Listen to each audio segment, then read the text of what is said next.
Hi, everybody. I'm Cory Funk, sitting in for Marcy Marcusa. Just me and Abby Adeyemi and my head cold today on the show. Abby, today we're going to be talking about the concept of friendly Manitoba. You actually, what's interesting is you kind of have two perspectives, right? You came here from Nigeria, and you probably, one of the first things you probably saw these license plates that all say friendly Manitoba. But was that your first impression? First impression, I'm moving here from a country where you find a lot of friendly people on the, you can't walk for you can't walk a block without seeing 10 people that will interact with you. That's how friendly it is. Random people, they don't know you by your name. They're gonna say hi to you. But then moving, experiencing Manitoba, like my first 6 months, I was like, oh, wait a minute, the plate says friendly, but it's not as friendly as expected. As a newcomer, I was thinking people are gonna be, welcoming and all of that, but it wasn't the same case for me. Well, you're not alone, actually. Well, today on This is Manitoba, that's what we're talking about. Friendly Manitoba. Are we that friendly? You see it everywhere, friendly Manitoba. Maybe we take some pride in it, but it's not the experience everyone has when they're here. And as you just heard from Abby, maybe there are places that are friendlier. And one of the people that had a similar experience to what we just heard from Abby is Rebecca Rivondo. She made the move to Winnipeg from Zimbabwe just about 2 years or so ago. And last week, we actually had her in studio to talk about her experience living in Winnipeg. And while she does love it here, the reality is sometimes falls short of her expectations. So here is actually her speaking about some of her experiences while going for a walk through Winnipeg. In my country, people would be talking. I'd be like, how are you? How was your day? You'd all have a chat, you'd laugh, whatever. You don't even know this person. But I think we have counseling in that way. Everywhere you go, you're kind of being counseled as you go. You can just stop in the road and someone will be like, are you okay? But here, people just walk past. Or people have their earphones on. And you're like, but we're people, let's chat and see what's going on, because everyone is going through something or wants to share something. It is lonely, but every day you're passing someone. Why don't you communicate? It was very strange for me. I didn't understand why things are that way. That was Winnipeg newcomer Rebecca Rivondo. Why is that? Why don't we talk to people we haven't met yet? We sent CBC's Jim Agapito out to ask that question and see if we still have the reputation as friendly Manitoba. Branka Jelsik. I was brought up that way. My parents always say you have to say hi to people. You just can't walk by by tree. There are people, so you have to say hi. If you don't say anything else, just be polite and say that. Julia DeJarlis. It's just a nice thing to do. It doesn't have to be creepy or weird. I'm Elizabeth Ledoux. Yeah, I feel like it's a nice thing. You don't have to be a creep just to say hi. It's just a nice thing. And it doesn't have to be weird. It's just normal. My name's Pat Kehoe. Other than in a restaurant with a waitress, just on the street, not very often. And is that something that you crave? Would you like to talk to more strangers or people you haven't met more? Sometimes. It depends what you're doing and where you are. Yeah, if you're trying to learn something about an area, I'll talk to strangers. But if I'm just minding my own business, I like being alone. My name is Element Everest Blanks. I am the music director for a radio station and a cultural content creator from the United States. I am talking to a stranger right now. I have no idea who you are, but the great thing about talking to strangers is you get a different perspective on life based on where they are, who they are, what they do, and how they see the world. So it's a benefit to talk to strangers. Maya Senchuk. In today's day, it is seen as more of an odd thing, just because the world's changed. I feel just because of technology and social media, and it's not I just feel the world's not as innocent anymore, maybe. So people keep to themselves a lot. When was the last time you struck up a conversation with a stranger? Oh, actually, we were in Vancouver just last weekend, and we walked in Burnaby. And then the man drove with the car, and he stopped and says, oh, it's so nice to see the couple walking in the morning. He says, how is outside? And so we kind of had a little bit chat about it's slippery and it's nice to compare to Winnipeg. At a gas station a couple days ago, when I was waiting for my friend to unlock the car, he was like, hey, locked outside? And I was like, yep. Okay, well, Awkward. it was awkward. Okay, tell me more. Being friendly though, like I feel like that's a normal thing for people to just be friendly. And yeah, I didn't mind it. You go into a restaurant or a bar and you see kids sitting there just on their phones. There'll be 6 people and they're all looking at their phone. I don't understand that. Even without being strangers, you're not having dialogue amongst yourselves, and that's just sort of weird to me. Have you ever said anything to them about that? I have to my own children, for sure, yeah. It's like, put the phone away. Let's have a discussion before we depart ways here this afternoon. Do you think that we should try and meet more people in the flesh? Like, is that something we should do more of? Yeah. I feel like yes, Yeah. definitely not one-on-one, but in group gatherings. Yeah, with, because like, I think lots of people now are just kind of addicted to like meeting people on social media rather than I think it's important to kind of make a connection with them in person and then maybe lead up to that social media point. So I think we're missing that connection, and technology is moving us forward in so many different ways, but person to person, we're moving backwards. It's kind of strange time. So we do also teach people don't talk to strangers. I think that's one thing when you are kind of as a parent or is a school, don't talk to strangers. So that may have impact on not saying hi to the passerby. And I teach my kids who are big or my grandkids, texting is not the same as talking to somebody because the words can be interpreted in different ways. And somebody can just, use the meaning what they think about. It doesn't have to be. You can always, when you're talking to people, explain yourself if you're saying something wrong or somebody take it wrong. So What do you say then? How do you meet strangers that want to maybe feel welcomed here to Manitoba? Like for me, I work at the hospital and I know there's quite a few people that work there who are new to Manitoba, and I just kind of ask them like how are they liking the weather, if they're used to the cold or not, just kind of asking them random questions just so they feel more welcome and they don't feel like a stranger to us. So yeah, and just kind of like being friendly to everyone, no matter who they are and like everything. So this is my second time coming to Manitoba, and it's my second time because the first time was so amazing. I wish we had more of that in the States. We don't have this like dedication to the idea of reparations or the idea of atonement, those types of things. That's what makes places friendly, because we can recognize our history, we can observe the fact that those things happen, but we can repair, we can slowly walk ourselves back. And we're not having a great time in the States right now because we're not doing that. We're doing the opposite. Manitoba's very friendly. That was CBC's Jim Agapito asking folks about whether they like to do small talk with strangers. So, Abby, you heard it. What do you think? Do you agree? I mean, some of those, maybe they have lived in Winnipeg for longer. The friendly Manitoba thing, does it hold up? I brought my tradition here, and I still try to carry on who I was back then is still who I am now. I walk into a small store, the 7-Elevens, and I'm chatting with the people at the front desk. It's not just, can I get this? Hello, goodbye. No, I have a chat. It's like I know them, and that makes me carry that, emblem of, yes, I'm a friendly Manitoban. They expect you to come in and just not, mind them.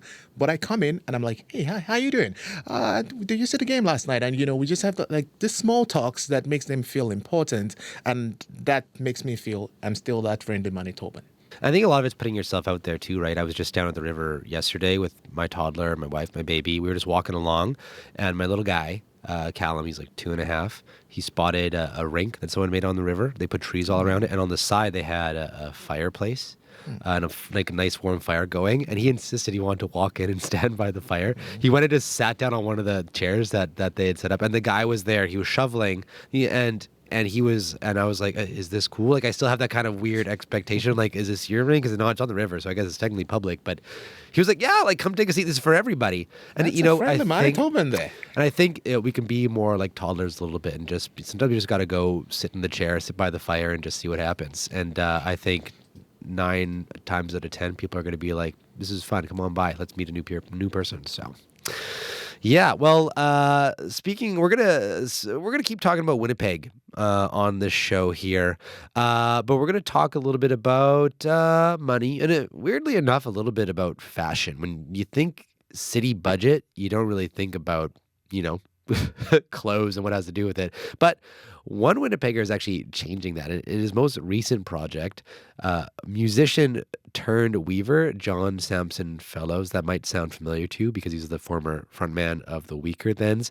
He's actually tackling how the city distributes taxpayer dollars. It's this multicolored striped scarf where each stripe represents a different part of the budget. We had him in studio, and we got him to describe it to us. Hi there, John. Hi, thank you for having me. Thanks for joining us. So, for folks who aren't watching on YouTube, can you just kind of show, show and tell a little bit this scarf and what it represents? So I'm showing it. This is great radio. It's like a 7-foot long scarf with kind of bright stripes running the warp, which is the long way. Okay. And so I was sitting preparing my notes to speak at council, which I do every year for the budget delegations, and was looking at a chart in their 2025 budget update, which was how it was called distribution of a property tax dollar by service. So I kind of looked at it, and it was kind of a pie graph in the shape of a loonie, and I thought, I could turn that into a scarf. And I was particularly concerned this year with the community connection space, which is just $628,000 of that giant budget, and part of the library services. So I thought I would make a scarf with the stripes representing each kind of service. So this biggest one over here is the police, and then that's the big black one. Yeah, that's the largest one. The largest one. Yeah, it's 27 cents, and then this over here is the library, which is just 3 cents. And then I tried to find a kind of thread thin enough and visible enough to represent community connection space, but I couldn't really. So I kind of approximated it with this blue thread. And it's a singular thread. One singular tiny thread. Yeah, okay. That's right. Yeah. And the scarf itself. Why a scarf? What's the symbolism of that? Oh, that's a good question. I think a scarf is kind of is good. It kind of keeps you warm. It kind of it's very helpful. It's very practical. All things that the community connection space is, I would say. And so I was kind of trying to make the point that and kind of visibly just see for myself what the priorities of our budget in Winnipeg is, right? So this idea that we're very concerned with roads and police, and less concerned with things like libraries and parks and things that I think that actually enrich and help people. So that was kind of my thought with the scarf. So what was it like for you when you saw it and you put it on for the first time?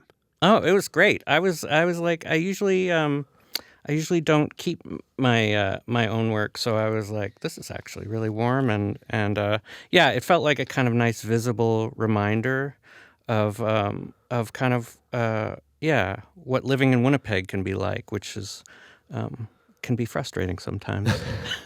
Have you gotten much reaction to it? I imagine people don't see it and be like, "Hey, that kind of looks like this city." They're like immediately. Wow, that's the exact breakdown. Wow. Yeah.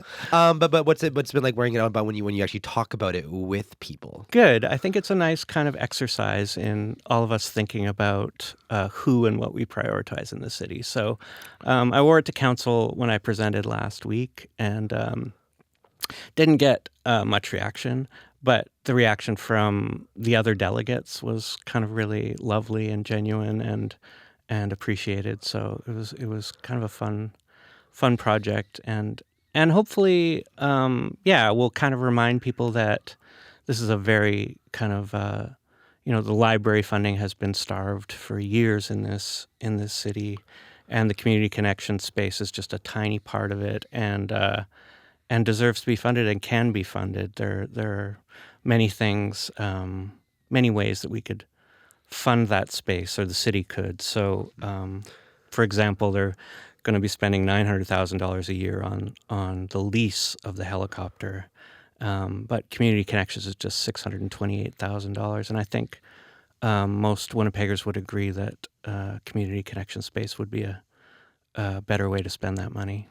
I know one of the proposed alternatives to the community connection space was closed is that the Downtown Community Safety Partnership. It's actually proposed using that vacant space in the Millennium Library as a satellite space for a core team of outreach workers to do casework, provide support on an as-needed basis. Do you think that's a good replacement? I don't think so. The community connection space was developed over many years with consultation from the community, consultation with librarians and experts, and it's a library service. So it provides actual library services by librarians who are trained for years to do this wonderful work. And so this is actually a cut to libraries.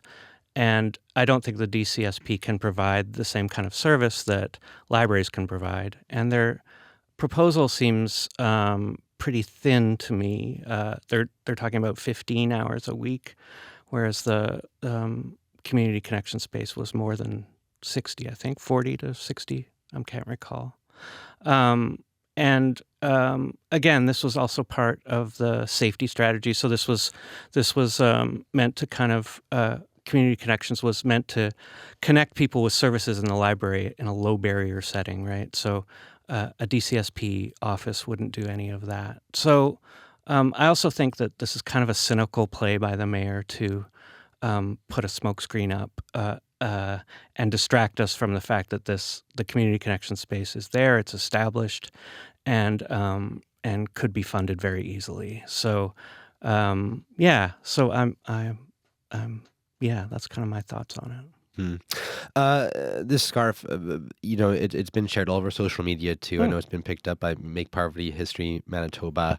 What do you hope people that typically don't engage with city politics take away from seeing a budget in the form of a scarf?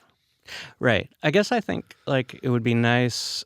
It's hard for me to remember that these numbers are real, right? Like they're real priorities that we set as a city for where we spend the money that's raised by the city.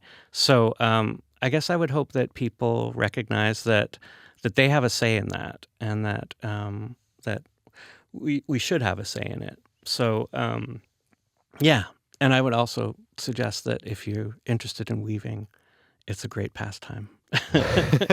And the Manitoba Weavers Guild is wonderful. They'll set you up and show you how to do it. And as far as you know, of the people, the weavers, are you the first person to turn a scarf into a budget graph? Essentially, I don't think so. I think that there's a real tradition of craftivism and people taking data sets and making fabric out of them. So I think there's kind of a tradition of that, and I might be the first to do the Winnipeg city budget, but there are definitely data set scarves out there. And do you have any plans for this scarf now that you've kind of worn it to a budget meeting? What's the future of the scarf look like? That's a good question. I don't know. I was thinking maybe a raffle of some kind to raise funds for something, maybe Main Street Project, maybe Make Poverty History. I'm not sure. So yeah, I'll keep you updated. And before I let you go here, you mentioned craftivism, right? This and this isn't the first time that you've channeled your activism into art. You're a musician. You were the frontman for the Weakerthans, and you've also you have a song you've written about this topic before. Millennium for All. We've actually got it teed up here. We'll probably play it after this to give listeners an idea of how you channel your activism. So, why channel your activism into art? What does that do for you, and what do you think that does for the public? Yeah, I think the two are twinned. They're not really they shouldn't really be separate, I think. So like the work, the art you make should kind of arise from the life you live. So I think if you're connected to politics and connected to your community, that will be reflected in your work. So I think there shouldn't be so much distinction between art and activism. And yeah, there's a lot of potential in it. I feel like it's a real time to channel our kind of despair and frustration into work that can connect with other people and can connect community. So I feel like that's important. Yeah. And why weaving? Well, what's I know people may know Sure. you often in our community as a musician, Right. But you've transitioned a lot into. I think I've seen more scarves from you in the last year than than music now. Absolutely. Yeah. Why make that transition? I just love it. Like I as I was telling you earlier, I picked it up like in the first weeks of the pandemic, and I bought an inexpensive loom and warped it up, and just thought this is what I've been missing all my life. I was like, this is a thrill. I love it, and I've been doing it ever since. And the kind of joy I feel at it hasn't really ceased. So it's amazing when you find that thing where you're like, oh, this is what I love to do. So and it's like a beautiful community of people too. I feel like people who make crafts and who make art and who make textiles are really wonderful, and it connects you with this kind of ancient practice that's really beautiful. And so, yeah, I just really love it. Federal and provincial budgets are coming up. How big is that scarf going to be? Yeah, that's right. I hadn't thought of that. Oh my God, that would be a lot of stripes, I think. Yeah. It'd be more of probably a blanket. Actually, might be over something. Well, if you want to strategize with me, I can. I don't think I have the patience. John, thank you so much for joining us this morning. Really appreciate your time. Thank you. So that was John Samson Fellows. He is now a weaver, but you may also remember him from his work with the Weakerthans. The City of Winnipeg Council votes on the budget on Wednesday, January 29th. Well, that is a wrap for This Is Manitoba. And Abby, what do people need to do if they like the show? Click like, share, and follow, and you can always say hello to us also. Yeah. If you're truly Manitoban. Yeah, and if you're upset with the show, just email me personally, marcy.marcusa@cbc.ca. She'll be back on the show later this week. Have a good one, everybody.